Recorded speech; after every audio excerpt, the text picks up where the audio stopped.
Good morning, this is Paul Bedford, Business Growth Specialist. Today I have a very special guest, Tim Pearson from Seven Springs Vineyard in South Africa. Now Tim, thank you so much for taking your time to talk to me today. I found your story fascinating, and one thing that you mentioned to me just a little while ago, so would you mind just giving me a background on what Seven Springs Vineyard is, and start from the beginning and how you conceived the idea and how you executed it, because this is just an incredible story of taking a dream and making it into reality. Okay, let's wind the clock back to 1994, 1995. My wife and I and two young daughters lived in South Africa for 6 months. Yeah.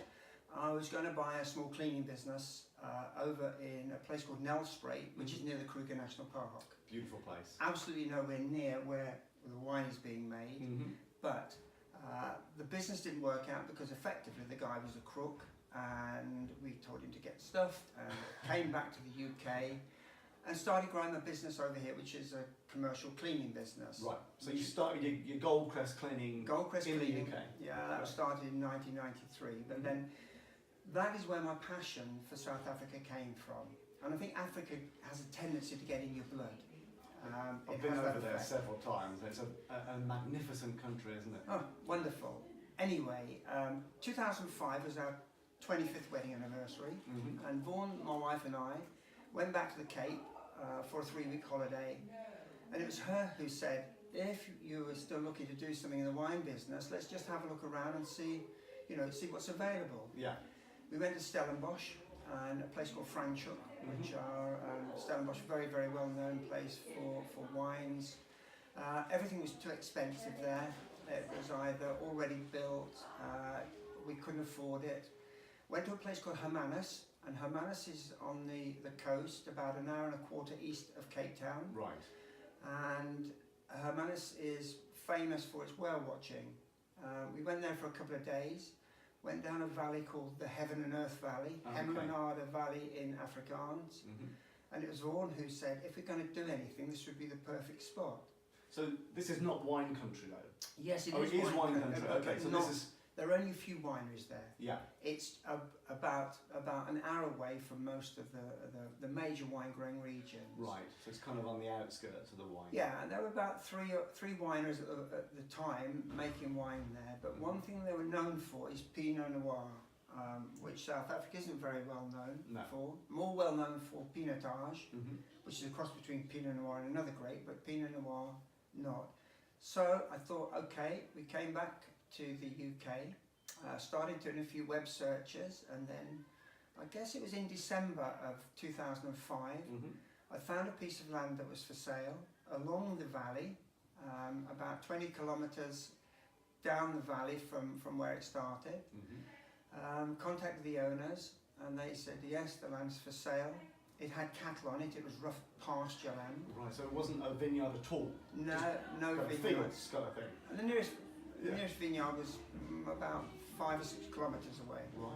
Can I pause you there? Yes. So, what makes someone go from owning a cleaning business to wanting to run their own vineyard in a completely different country? 5,000 miles, is it? About 6,000. 6,000 miles, 10-hour flight-ish. Yeah. You mentioned before we started talking about dreams. Yeah. Can you just give me a bit more detail on that? Well, let me tell you this, they actually speak the same language in South Africa, which helps, so that's one good That is helpful, isn't it? The time zone is very similar, so there's no jet lag. But joking apart, I've always been interested in wine. I've always liked wines, and I guess our holidays as a family were in wine-growing regions, mainly in Europe, a lot of them in France. Yeah. So we'd go on camping holidays. 30 years ago, we didn't have any money. In fact, we owed the bank £6,000. Okay. So our holidays at the That's time... a lot of money 30 years ago, isn't it? It was, yes. But so our holidays tended to be sort of last minute camping holidays in France. Right. Which tended to be in wine regions. So we'd go tasting in the morning with the kids, and then in the afternoon we sit by the pool, etc. So my love of wine and my knowledge of wine, I used to find a great variety that was growing somewhere like Villeroy Valley, and then I'd look see where else it was grown and taste wines from different areas that were from that grape. So that's where my sort of passion for wine came in. South Africa was a bit... It's definitely a passion. Yes, it Great. was. Okay, so And I don't think I do anything if I can't do anything if I'm not passionate about it. I'm not a person who enjoys too much routine. No. And whilst I'm willing to take a risk, one thing I will not risk is my family. I mean, we have 2 daughters, so they're always my prime concern. But you know, Goldcrest Cleaning had given me the option in 2005, 13 years ago, to have sufficient money to be able to invest in a piece of land and develop that land. So in 2006 we bought 12 hectares. Right. That's a fair amount of land. 30 acres. Right. For a wine farm it's not massive. Oh, they're not. Right. But I guess, you know, it's big enough. 2007, 2008 we planted 8.5 hectares, which is about 20 acres. The first year we planted Syrah, which is this one, and Chardonnay, which are these 2. And take me through, Tim. Yeah. So you mentioned that it was farmland pretty much. Yeah. How do you translate farmland into vineyards? Okay. And how many hectares? There's a lot of hectares to Yeah. plant. So what did you do there? And that's a big business challenge, isn't it? Well, it is a big business challenge. If you're doing it yourself, I guess if it's in your own garden, it's slightly different. You know? Yes. We were lucky. The guy we bought the land off was a guy called Brian Davison. Brian Davison sadly has now died. Brian was in his late 70s, but he was a sheep farmer and sort of cattle farmer. But Brian's son actually managed a couple of vineyards further down the valley, and was able, and still is our vineyard manager. He's a guy called Peter Davison. Okay. So we took advice from 1 or 2 friends of ours that are in the industry down there. I had ideas of which grapes I wanted to plant, or which vines I wanted to plant, and people said, yeah, they should do exceptionally well. So you basically got expert advice, even though you were quite passionate and you knew your stuff. Yeah. You looked for local knowledge. Yes. You also found someone who could help you with the planting in the vineyard. Yeah. And didn't try and do it all yourself. No. Good. That's great business principles, isn't it? From 6,000 miles, it's difficult to manage a team in I guess in that a kind vineyard. of the distance actually helped you a little bit there to kind of get other people in and automate stuff, I guess. Yeah, it did.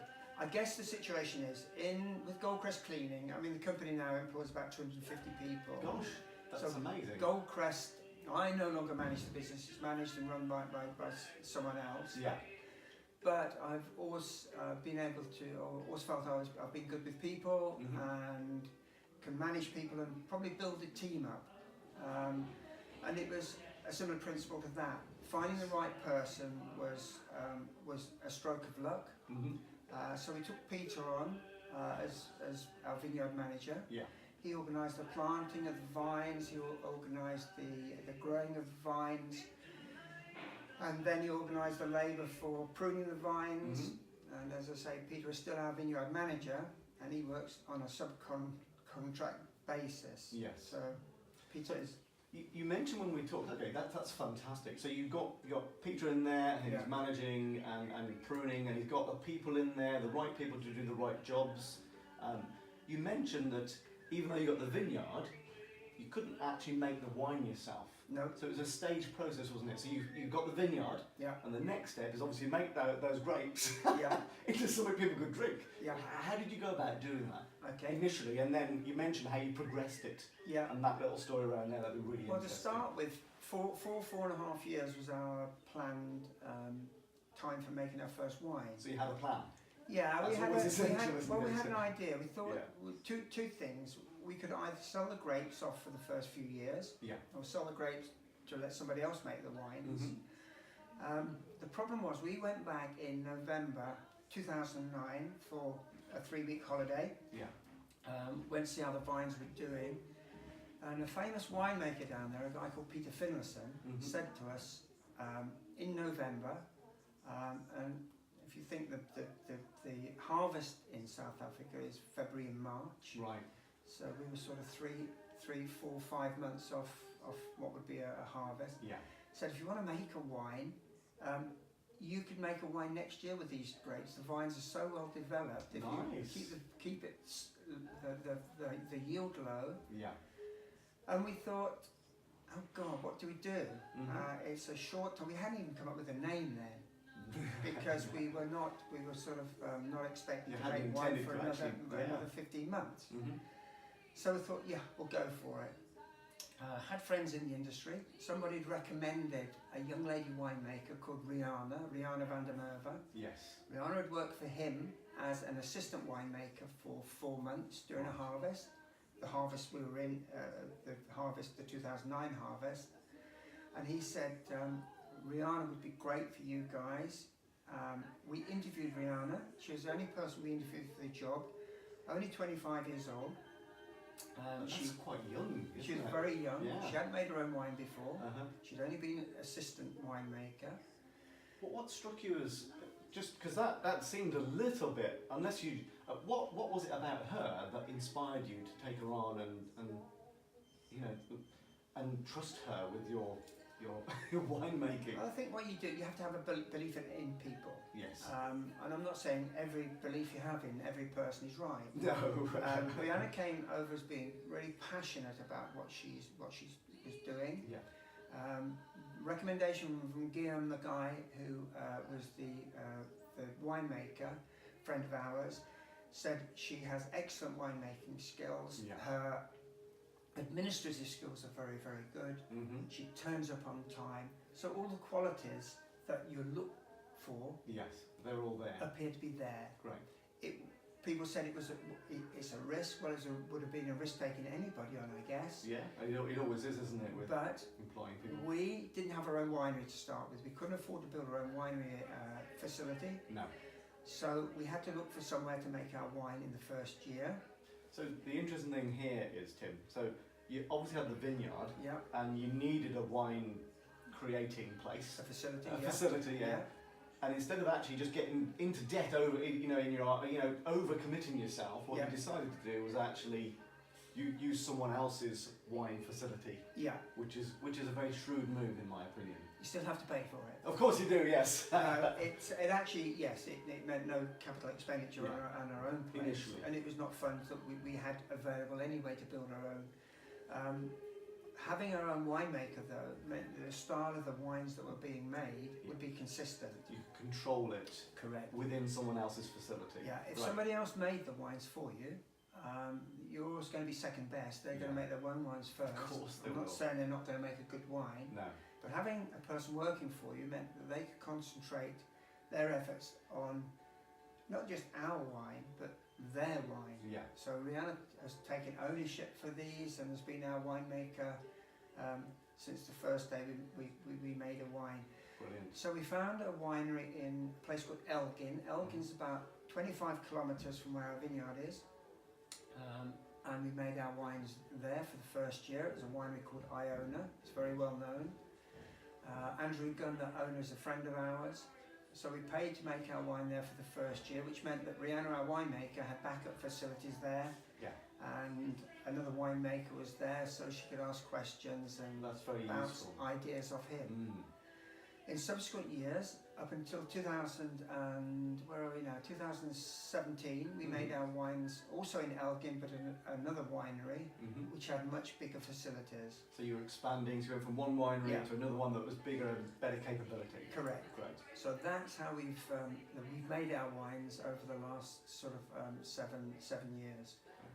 And now this is an important transition here that you're about to go into. Yeah. Going from someone else's wine facility to actually creating your own. Yeah. It's quite a big step, I would imagine. Quite a big step, yeah. So tell us about, first of all, how you found a suitable place, which is quite a really interesting story. Yeah. And that transition must have been quite challenging, I would imagine. I guess anything's challenging. It's how you perceive it sometimes. And we were going to build on our own land. We had a hectare of land that was we were going to build our own winery on. The problem was we were having difficulty getting planning permission, which was stupid because we were just going to build an agricultural building on agricultural land. But South Africa being as it is quite bureaucratic, Right. or can be quite bureaucratic. No, is bureaucratic.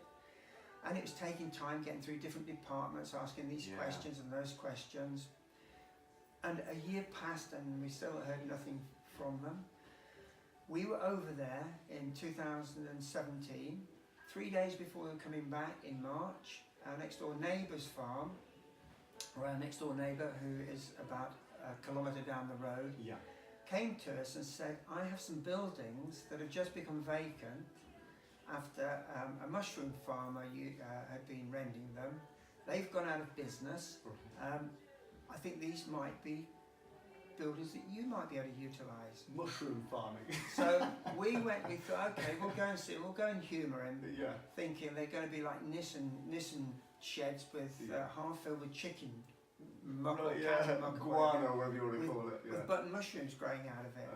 When we got there, it was a state-of-the-art mushroom farm where they were growing king oyster mushrooms, shiitake mushrooms, and things like that. So it's a serious facility. So my preconceived ideas about what we were going to see were totally blown out of the water. That's interesting because a lot of people might have thought, mushroom farm, I won't even bother going to see that. Yeah. But it's good that you had the open-mindedness to actually go down there and take a look. We'd met the guy before. He was called Rennie, a nice guy. He's an ex-stockbroker from Johannesburg. He didn't want to farm. He just wanted to own his own farm, rent the buildings out, and just be I guess a gentleman farmer. Yeah. And we saw the buildings were just ordinary agricultural steel frame sheds, but they were big enough, and all you need to build a winery and a storage facility is a shed. Yes. Of the right capacity. So we actually said we'd go ahead with it.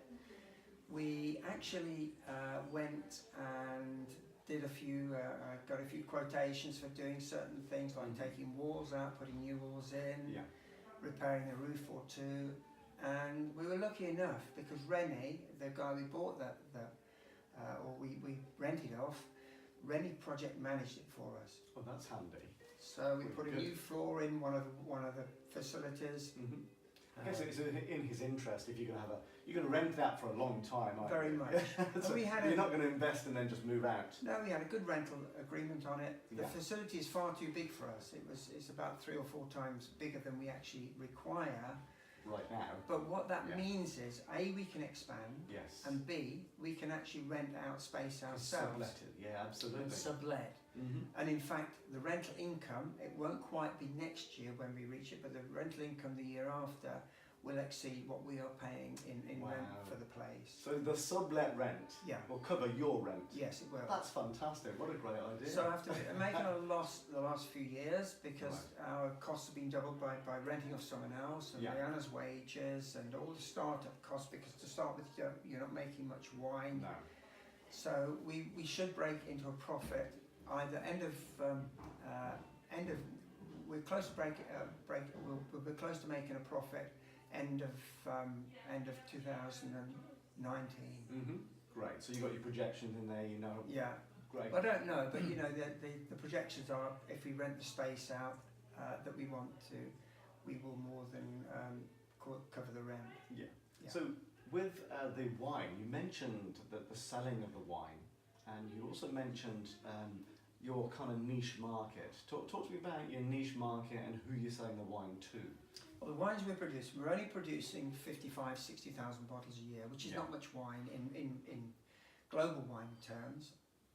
Certainly more than I can drink. Certainly more than my wife and I can drink. And you could probably put it away, I would imagine, too, but not 60,000 bottles. No, that would be a damn nigh impossible. Fatal. But yes, have a good party, I guess. You could. We started looking at markets for our wines. So my wife and I are doing the marketing. We're based in the UK. We spend about 2.5 months in South Africa a year, January to mid-March. But we started looking for different markets. Our first market, believe it or not, was Denmark. And we still are dealing with our import in Denmark. That's interesting. We import to the UK, or I should say we export to the UK, being South Africa. We export to the Netherlands, Belgium, Germany, Mauritius, Namibia, Wow. and the United States of America. That's good market.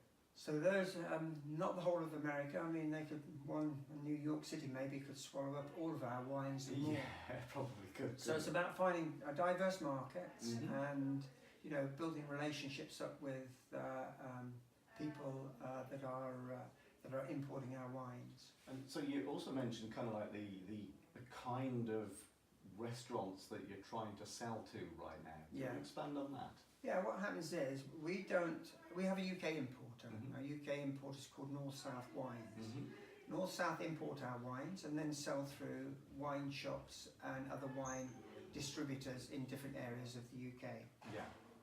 What my wife and I have done is tried to drive the business the reverse way by going and tasting our wines at restaurants with restaurant managers, with sommeliers, with chefs, and if they like our wines and want to put our wines on their menu, on their wine list, then we find them a wine supplier in their area. They might be dealing with them already, they might not be dealing with them, so we drive the business back that way and add value to two ways then. Yeah, they add value to the people that are selling our business. Our wines are sold in quite a few Michelin star restaurants. Great. So that was what I was interested in, that bit. So how did you get into Michelin star restaurants with your wines? That must have been quite interesting. I guess you just knock on the doors. You knock on the doors. Well, that's refreshing. Metaphorically. Yeah. The biggest compliment to us is if a chef or a sommelier puts our wines on their wine list, because it means that they feel our wines are complementary to their food. Yes. So they're not going to take a wine on if they think it's not good with their food. No. So that's the biggest compliment we can get. But they also have the reputation of being a high quality food provider. Yeah. And so to provide wine that's not top notch. Yeah.